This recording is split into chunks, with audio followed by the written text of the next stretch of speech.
Hello, you beautiful degenerates, and welcome to Links and Locks, the Action Network's golf betting podcast, presented by Bet365. I'm your host, Roberto Arguello, and I'm excited to be joined this week by Spencer Aguiar. You can find him on Twitter at TOffSports. Spencer, it's a great week to be a gambler who listens to this pod because you and I both had Taylor Moore outright last week at the Valspar Championship. He had an incredible back nine where he looked like a stone cold killer, didn't miss a single putt inside of 7 feet the whole tournament. I think he was 64 for 64, nailed a couple of clutch 5.5 footers on the last 2 holes, and he wins the tournament at 10 under par, dodging bullets from Adam Schenk and Jordan Spieth. We'll touch on that at the end of our podcast after we get to more of the actionable stuff this week from the World Golf Championships Dell Technologies Match Play. It's a really different tournament, obviously the only match play tournament on the PGA Tour. And this is the last year that they're going to be doing a match play event for the foreseeable future, as the Tour and Austin Country Club were not able to come to an agreement for next year. Spencer, do you have a best bet for this week at the match play? I mean, I don't have a best bet as we're talking right now, but I'm going to answer that a little bit differently, I guess. So the one thing I'll say is from a betting perspective, it's probably one of those events where rollover betting matches will exceed the actual outright price you can grab in the space. You know, I'll explain that in a second, but I always tell people to bet on the golfer they want to win the event for Wednesday's matchup. Then you take those winnings and you either roll it over on that player again in round 2, or if the scoring gets weird within the group, you bet them to advance. So I do that with the 4 semifinalists that I end up moving through on my bracket when I run my numbers on it. And I will tell you this, just because I think this is the most actionable information that I can present here. The 4 semifinalists that I have, and we can talk about this when we move into the groups, would be Sungjae Im, Max Homa, Cameron Young, and then the shocker for me would be Tom Hoge, which Hoge has a lot of those same credentials that I found last year when I did the same strategy with Corey Connors. And we can talk a little bit about why I think that's possible. I mean, the core of that answer comes down to 14% of the, if you look at, like, if you break the brackets down from left to right here. So if you take the left side of the bracket and you take the right side of the bracket, the left side of the bracket is 14% more difficult than the right side of the bracket is here for me. So that's going to be your Scotty Scheffler all the way down to the Patrick Cantlay at the bottom there. And I think that, like, sure, you have a lot of players. You have Rahm, you have Finau, you have Cameron Young, a lot of players on Rory McIlroy. You have a lot of players on that right side. But when one of those players, or if one of those players doesn't advance, I think people are going to be shocked on what a circus it's going to become over there if we don't get that, like, actual answer of what everybody expects to happen. And I think that's where we can get unique with a guy like Hoge. And there's other players there too that we can talk about. And if one of these guys can take down one of those big name players in their group, that opens up the path, especially if you've got like a 2 seed, for example, or a 1 seed where you have to play an 8, then a 4, 5, et cetera, et cetera. You know how brackets work. It's March. Spencer, Austin Country Club is the site of the tournament this week. How are you profiling Austin Country Club given the lack of data and the match play format? Yeah, I mean, if we just look at it, there's 110 bunkers at the property, 5 water hazards. I do think players who can play strategic situational golf should be at an advantage. But with all of that being said, I don't know if this is a typical event where it makes sense to take the core of what a model is telling you, since the answer is going to come down to how someone matches up against one another. I think one of the key differentiating qualities I ran my model with this week is using a power ranking system for each golfer. So that's going to take, I ran 9 core categories, and it's going to compare each golfer against, like, it's almost like, I guess the best way to put it, Roberto, is when you look at a March Madness bracket for college basketball, it all comes down to matchups and styles. And that's why you get these wonky finishes in March Madness. It's not that, you know, if you threw a random team that's making a run on the other side of the bracket, they might have lost first round. It's kind of the same thing that happens here with golf. So I'm trying to find where there are key advantages that I can pinpoint this week.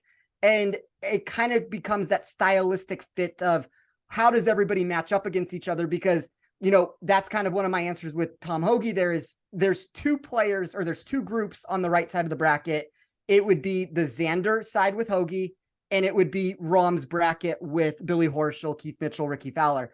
Those are the only 2 that are within the top 9 in strength of quality. So I'm going to be running things like that. Obviously, if an upset happens, like you said, all of a sudden everything opens up there. So I guess let's talk about these brackets a little bit and we'll move into some of these players. Sure. Do you want to just go group by group and we can work through what you think? Sure. All right. So let's start with group one. Defending champion and number one golfer in the world, Scotty Scheffler, headlines the group. He's playing alongside Davis Riley, Tom Kim, and Alex Noren. Any initial thoughts on this one? Scotty Scheffler is the number one overall seed in this immediate four player bracket. Tom Kim is the 2, Noren's the 3, Riley is the 4. I do have some thoughts here. So, I mean, there's no way you can run a model where Scotty Scheffler is not going to be the favorite to advance. Like, you're doing something wrong if you're running a model that's saying opposite of that. But it doesn't mean that this group isn't closer than what the public perception is behind it. And one of the things that worries me a little bit about Scheffler comes down to his weighted putting from 5 to 15 feet. He is dead last in this group out of the 4 players from that range. When I added the expected approach into the mix, he only jumped up to 3rd of this group. Like, you're going to have the really high-end statistics that you can find here. You're always going to have that with Scotty Scheffler, but this is much more difficult group than I think most people believe here. My numbers don't necessarily love Alex Noren, and I know he's had a lot of success at this tournament, but Noren is one of those prototypical, like, Kevin Kisner type players to where if he springs an upset against Scotty Scheffler, I'm not going to be shocked. And then I think it comes down to the Tom Kim Davis Riley thing to where if one of them can then also spring the upset against Scheffler, all of a sudden Scheffler's eliminated at that point. So I think the consensus would be obviously Scheffler. The second choice is going to be Tom Kim in a lot of people's eyes. I'm fine with the Tom Kim route, but I decided to go crazy with the start of this. I love Davis Riley with his putting from 10 to 15 feet here. That is the one big separator that I had in my model from anyone in this group. And you kind of have 3 players here out. All right, I guess let's exclude Noren for a second, but you have 3 players here where the putter is probably a question mark for them. But if Davis Riley is the best putter from that 10 to 15 foot range, and it's always the answer that we give about like when people want to say, well, Zalatoris should do well in this tournament because people are just going to give him the putts within 5 feet. Sure, there's some level of that. But you also want to find these golfers that are going to be able to make the putts from 10 to 15 feet. And I kind of think there's going to be an upset sprung. Now, whether it's Tom Kim or Davis Riley, it's difficult. I went with Davis Riley here. I think he's an intriguing bet. And from a different perspective, if you're playing things from like a DFS perspective, he might be the leverage contrarian play of the group. So Spencer, as we've been discussing this, odds have actually dropped on Bet365 for, I believe, all 16 groups. So I'll read you the odds here for this group for a player to win the group. Scotty Scheffler is the favorite at -110, then Tom Kim in second at +333. In a tie for third, we have Alex Noren at +475 and also Davis Riley at +475. Would you consider punching a ticket at +475 or would you prefer to roll it over on Riley? I mean, I'd be curious to see what his price is against Scotty Scheffler when they play each other, because he's going to have to win multiple matches to get through. On the 3-way money line, so where a tie is a loss if you bet on one player to win, on the 3-way money line, Davis Riley is +175 for Wednesday's matchup with Scotty Scheffler. I'm not a big 3-way better, so I mean, based off of that, I would probably be more inclined to bet Davis Riley at the +475 to win the group. I just think it's a difficult thing because, like, the one thing with rollover betting that I also want to point out is at any point you can pull your bets out and you don't have to continue it, and that's why I like it better than a pure, like, quote unquote outright bet. You get stuck into these windows where you can't move in and out of a wager, where when you roll it over at any point, you could take some of the money off the table. You could take all the money off the table. You could take a little bit of the money off the table, or you can just keep going all in these spots. So I guess the one thing that I would be more inclined to say Riley to just win the group is I don't necessarily envision him going super far here. If he does get through it, like I said, it's a really difficult left side of the draw. No matter how you look at it, almost even if the second or third choice wins in most of these groups, he's going to hit a wall at some point with it. So I'll say the +475 is the best way to play it.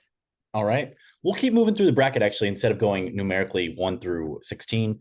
The winner of Group 1 with Scotty Scheffler will play the winner of Group 16 Group 16, the odds to win this group, Sungjae Im is the favorite at plus 190. Tommy Fleetwood has the second shortest odds at plus 200.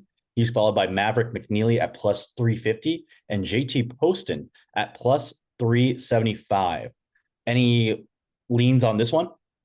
Yeah, I mean, it kind of goes to what I was saying with Sung J M originally here. I have him in my final four, and I think an option like Tommy Fleetwood is very close. Like when this is a different scenario than what I talked about with Scotty Scheffler here, where Sung Jae is the favorite to get out of the group, and I'm actually going to advance him to get out of the group just because, as you said, we're looking at a number that's much more conducive to try to back that there. So, like if I was to power rank the group, it would be Sung Jae 1, Fleetwood 2, McNeely 3, JT Poston 4. I believe that is the exact odds that you read off there. But the one difference that I would say is I do think there's a little bit of a separator from Sung Jae to Fleetwood compared to the pricing, to where there's ways to get exposure to him, whether that is to bet him to win his first match and then bet him to win the group, or however you want to play it. There's different ways to go about it.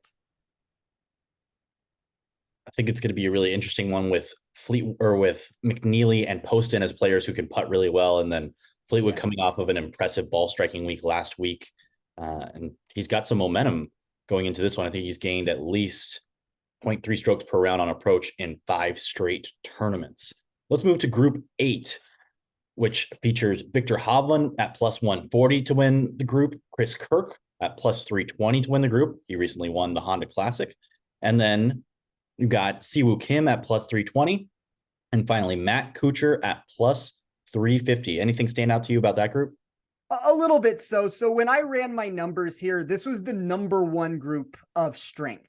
And the reason for that is all 4 golfers were inside the top 34 of my model. And normally when you get situations like that, I think it's a sketchy situation to try to have to maneuver through here, because Hovland's likelihood to advance becomes less when every single matchup becomes difficult here. When I made my bracket, I did advance Hovland through. I do think from a betting perspective, the best bet would probably be Siwoo at plus 320. I very much so considered punching Siwoo Kim through to the next round there. It was small enough margins to where like over 3-1 is a pretty enticing number. But as I said, all of these players look pretty good in my numbers. So I wouldn't be shocked if any of them got through. If there's somebody that you like out there that you think is like the prohibitive, I don't want to say favorite. I mean, Victor Hovland should be the favorite if you're running numbers, but this is a much closer situation than a lot of people probably think out there. So that one's a close group. I think I know who you're going to pick in the next group. We're going to go to Group 9. Colin Morikawa is the favorite at plus 170. He's followed by Jason Day, a 2-time winner here, our winner of this event. He won it 1 time at Austin Country Club. The first time it was here in 2016. Day is second in the group with odds at plus 190. Adam Svensson is third at plus 375. And Victor Perez is fourth at plus 425. What do you think about this one, Spencer? So I'll shock you here a little bit, Roberto. And on a couple levels here. So first of all, Colin Morikawa was not the number 1 person in my model of likelihood to win this. And sure, like the joke is going to be, of course, Jason Day was. Well, Jason Day wasn't either. Jason Day was second. My numbers absolutely love Svensson's chances. It's super close between the 3. There wasn't much separator to be found with them, but I think it's an intriguing price for somebody that's top 10 in my model for weighted tee to green. He has that weighted putting from 5 to 15 feet that placed him inside the top 10. Then when you added the approach play to the mix, he was 3rd overall. So, I mean, if I'm just purely grabbing a number here, I think the 375 on Svensson makes a lot of sense. I think Day is extremely close. It was one of those situations to where, like, you're not going to go wrong punching any of those 3 names through. I'm going to be out on Perez. Like, if he beats me, he beats me. That's fine with it. But for my bracket and for value, I guess I'm going to go the Svensson route. But I think Morikawa is the one that I'm going to fade in most outlets, just because it's too close of a group for somebody that's probably getting too much of the expected win equity from it.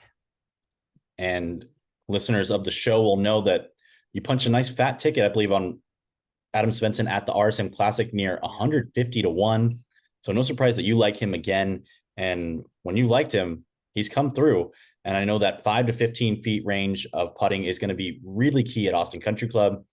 I'm doing PGA Tour Live this week, so I'm not giving out any picks. Forgot to mention that earlier, but I did get to play the course on Media Day a few weeks ago, and those greens are far more undulating than I think people understand. It's not really a tough course to get the ball into the fairway for the most part. They're pretty generous fairways, I'd say, especially on the front nine. However, the green complexes are tricky. You need to be on the right part of the green, the right segments, or else the undulations will whip them around, will whip your ball out of the way. And those 5 to 15 footers, going to have a lot of them for par this week. And if you have one for birdie, you got to take advantage. We all know how key putting is in match play. And we'll touch on some players who have had some success recently in Ryder Cups, President's Cups. And one of those players is Patrick Cantlay. He's been just about invincible playing alongside Xander Schauffele in match play competition. They won the Zurich Classic last year as well in the only match play competition as a team on the PGA Tour. He's in Group 4. He's the favorite at plus 120 to leave the group as the winner. Brian Harman, a guy who you liked last week, is at 3-1 with the second shortest odds. Cage Lee is at 4-1, along with Nick Taylor, also at 4-1. Any thoughts on this group? So of the 64 players, and I mean, this doesn't mean he can't advance, but of the 64 players, Nick Taylor is the least likely person that I have in my model to advance. So I penciled Nick Taylor out of the mix for that reason. Then you have three really strong choices here. I think Brian Harman has proven over the years he's a quality match play golfer. KH Lee is somebody that I was really intrigued of advancing through my bracket. I highly considered it, and if he pulls it off, I'm not going to be shocked here. I still think the most likely winner is Patrick Cantlay. There's a lot to like about it from a statistical perspective. Like, he's number one in my model from bogey avoidance plus birdie or better percentage. He's also number one in the weighted GIR for match play that I ran. At the end of the day, that was a little bit too much for me to remove him from a bracket or from a wager, whatever we're talking about here. So I don't know if I necessarily would punch a ticket on him at, I believe you said plus 120, Yes. But I do believe he's the most likely person to win for obvious reasons. So, like, for me, I would either bet KH Lee at 4-1 or it would be a pass for me. So you're not betting about anybody outright, but as we enter Group 13, our friend Nick Bretwish, who's normally on the pod, couldn't make it today. He has punched a ticket on Sam Burns, who is plus 190 to win the group. Nick bet him at 42-1 to win the tournament. What are your thoughts on Sam Burns this week? Burns is a guy I highly considered doing rollover bets on, and he just didn't end up getting it. So I have him winning this group. My second choice in this group was Adam Hadwin. I have directly with the way that I built this, Sam Burns playing Patrick Cantlay, if all of those things end up working out in that capacity there. Look, he has every chance to beat Patrick Cantlay. And I think that this is where, if we look at Max Homa's group, I'm going to say the Spieth group is probably a little bit weaker than the other ones there. That might be the weakest group on the left side that I can find. But if you look at Homa's group, Burns's group, Cantlay's group, those are three of the more likely golfers to actually win this event. And I ended up choosing Homa when we get to that group, and that's who I end up rolling it through. But whether it's Burns, Cantlay, or Homa, like, I kind of lean towards one of those three probably being some of the stronger profiles that you can find for this tournament. So Burns is plus 190 in Group 13. Adam Scott's plus 280. Seamus Power plus 300. And Adam Hadwin also plus 300. Anybody else in this group you might be targeting a wager on against one another? I like Hadwin more than consensus there. I might try to find a wager against him, whether it's against like an Adam Scott, maybe in one of those individual matchups.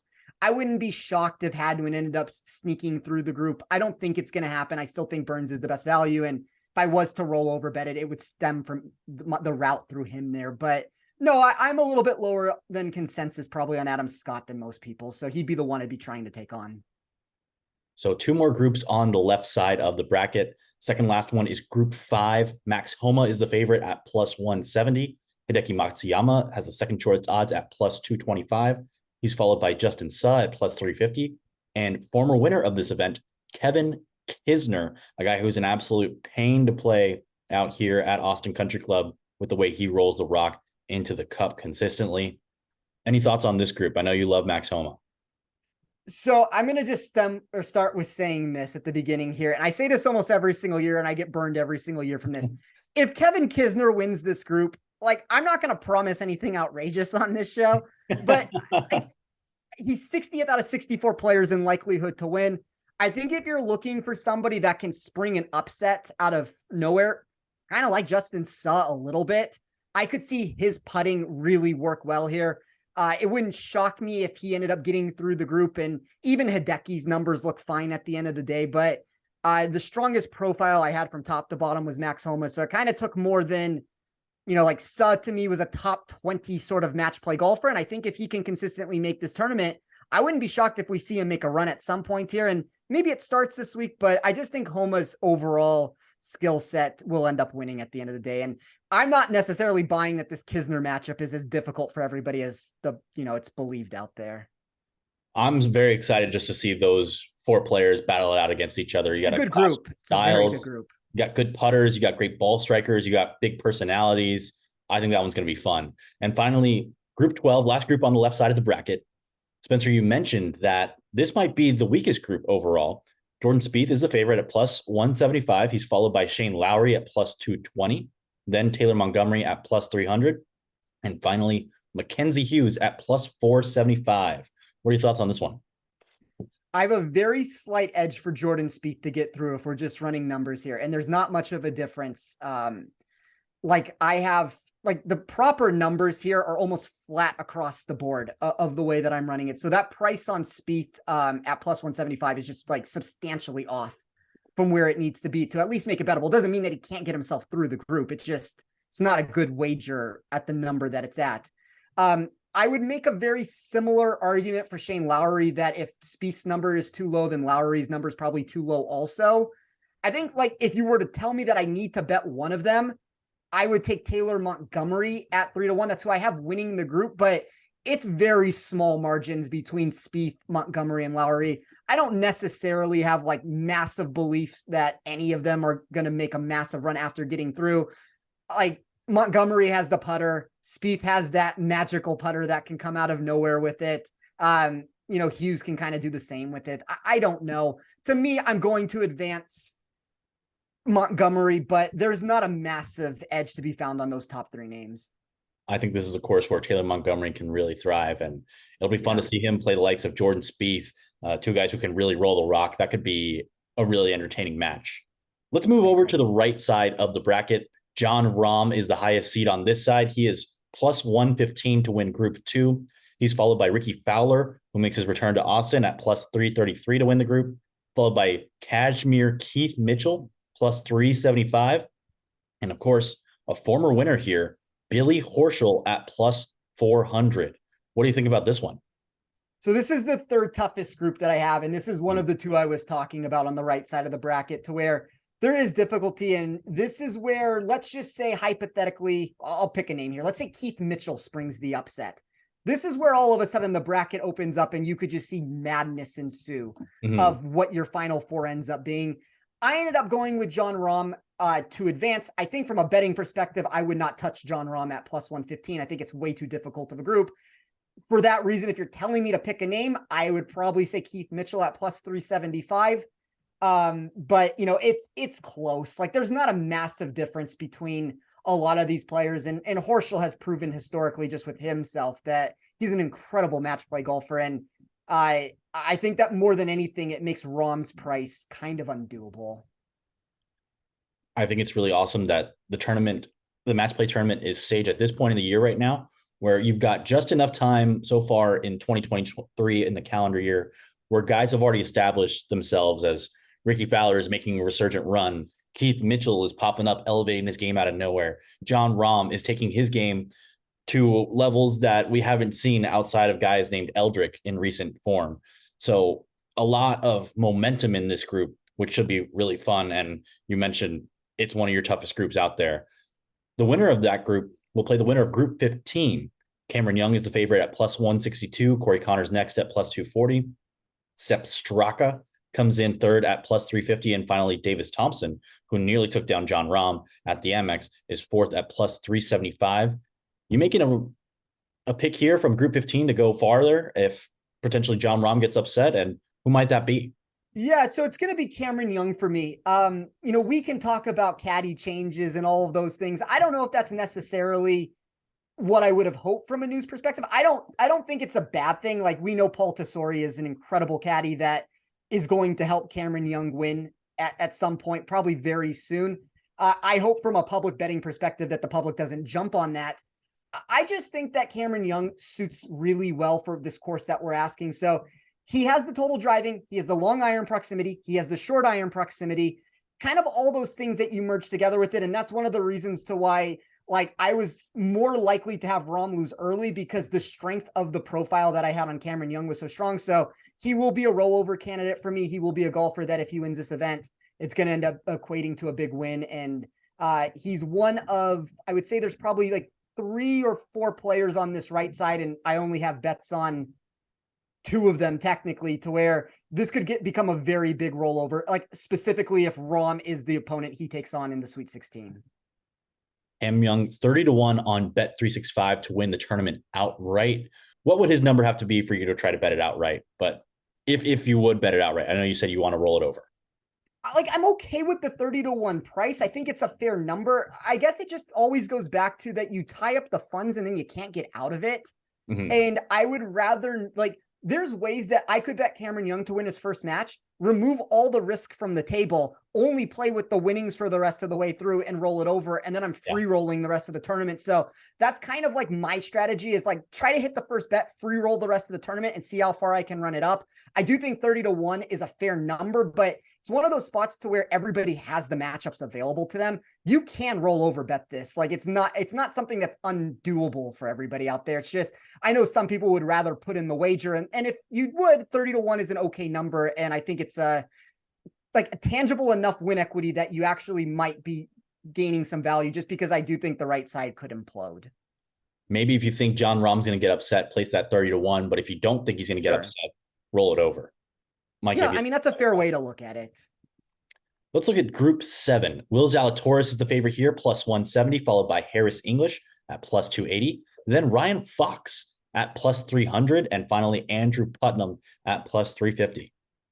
So I like Andrew Putnam here at plus 350. Oh, okay.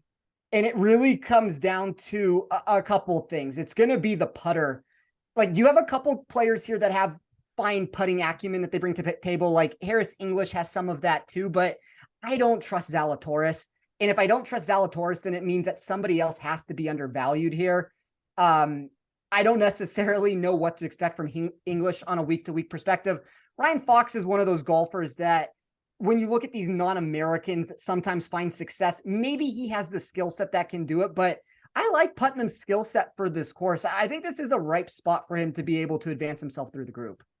So you're not calling Ryan Fox the next Richard Bland, aka Dickie B, to be the Cinderella of our March Madness?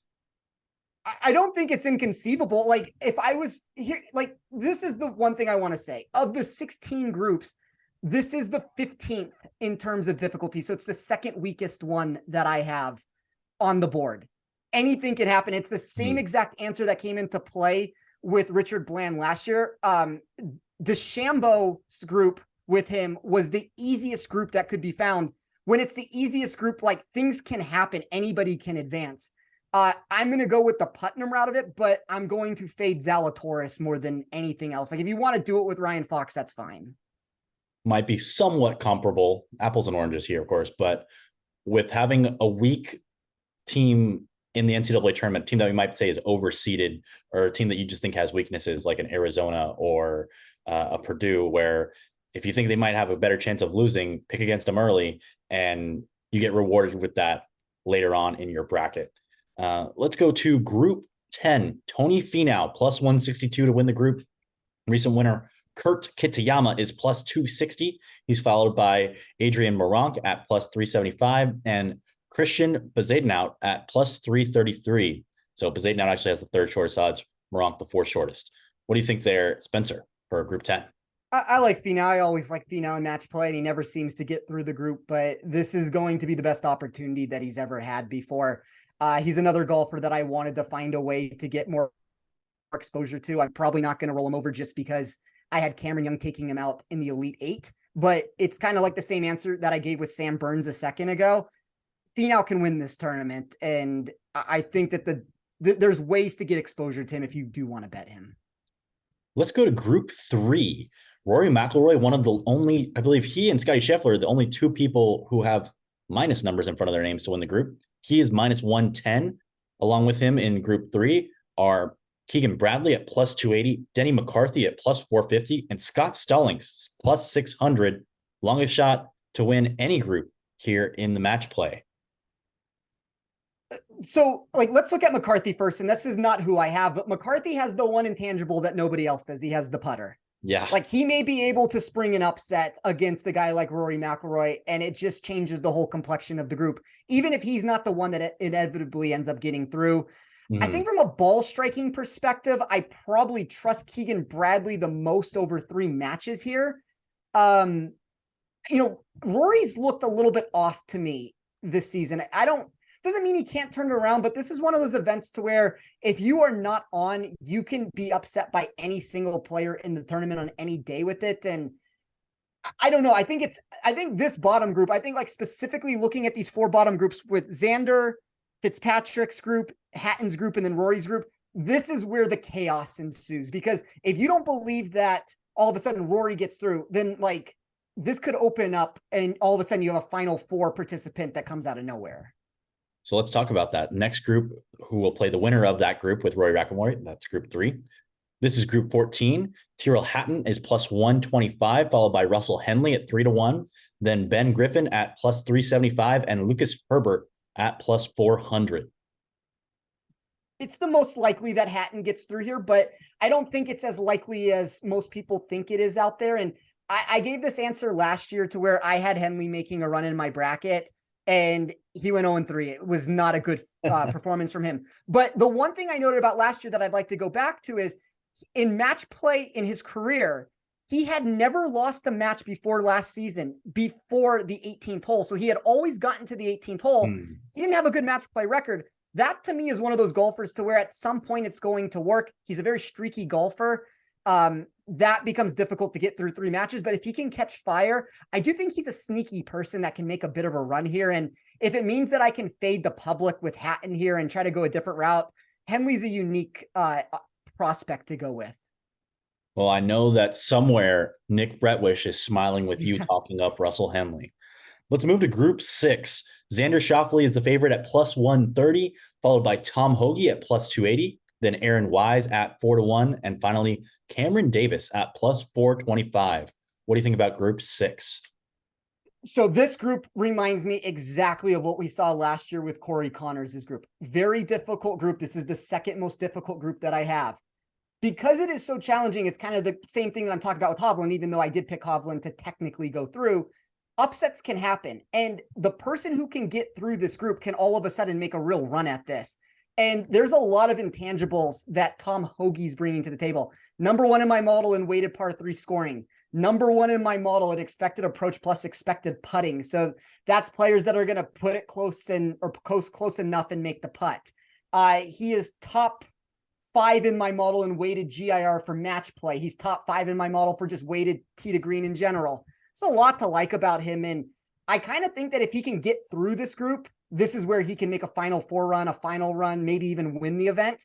He's going to be the one player that if he does make a run at this tournament, I'm going to win a lot of money with it. It just, can he get out of the group? And that's the question mark, because it is a very challenging group.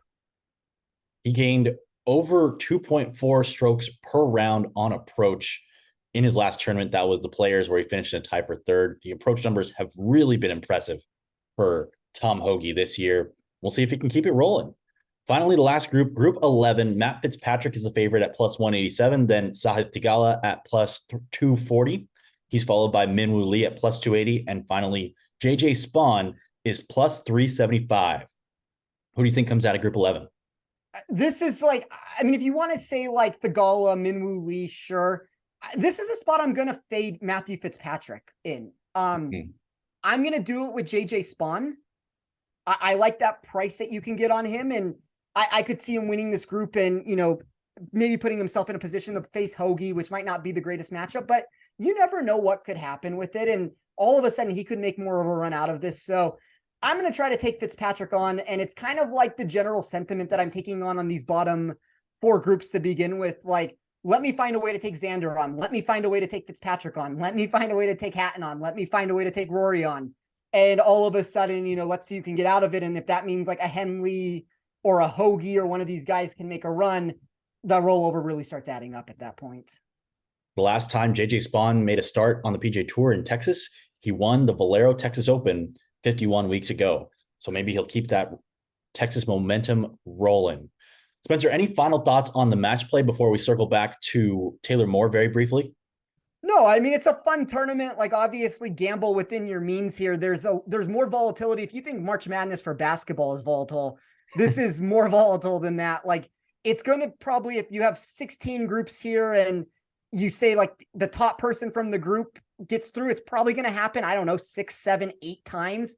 The other, 8+ times it's not going to occur. So it's a lot of upsets going to happen here. And you kind of get these crazy final fours that come out of nowhere. And it's just, can you find the 1 or 2 positions to put yourself in an advantageous spot? So as a reminder, the Links and Locks podcast is proudly presented by Bet365, the world's favorite sportsbook brand. Sign up with promo code ACTION to get Bet365's exclusive sign-up offer in New Jersey and Colorado.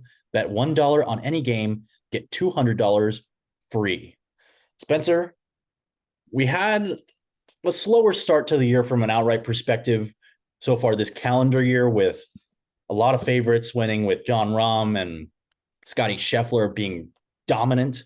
But we finally cashed an outright ticket last week. We both had Taylor Moore, gave him out at 70-1 last week on this show. What are your takeaways from last week? And congrats on the victory with Taylor Moore. Yeah, congrats to you also on that. It's I think it's what we always talk about. It's a long road that doesn't turn in sports betting. And you kind of just have to stick to the script and stick to the numbers and run things the way that you're running them, and don't veer off. Like, bankroll management is the key thing there. And it's the slowest start of the year that I've had. Like, I've been in the space for 5 years. I've been betting golf for much longer than that. But in the 5 years that I've been in the space giving out plays, it's the worst start of the year I've ever had. And all of a sudden it's like, I hit Taylor Moore for the outrights. I hit Taylor Moore 16-1 at the top to come top 5. I hit Taylor Moore 7.5-1 to come top 10. I had the top 20 price on him. All of a sudden, that was like 11, 12 units that I added to my bankroll. All of a sudden, now I'm up 7, 8 units on the year. And it just all of a sudden becomes that to catch fire and see things really start moving in a positive direction. So hopefully we can continue that here with the limited exposure I will have. And one thing we talked about last week was how, looking back at some past champions at the Valspar, looked at some of their profiles heading into that tournament, and we said that his profile, Taylor Moore's, very closely resembled that of Adam Hadwin before he won in 2017. We said he'd been solid across the board as far as strokes gain metrics, putting around the green, on approach, and off the tee, but he just hadn't quite put it together. And the last 2 times he put it together, he had top 6 finishes at the end of the tour season last year. He finally didn't lose any strokes gained in any of those 4 key metrics, and he wins the golf tournament. So you have to get lucky with betting outrights, and certainly helps when other players hit the ball right next to a tree and are stymied on the 72nd hole. For sure. But I think we were due for some luck, and I'm happy we both were on it. And I know you were playing that with some conviction. Like you said, you had the escalator with the top 10, the top 5. I only had a top 10 along with it as well, but I think we'll both take that any day of the week. 100%.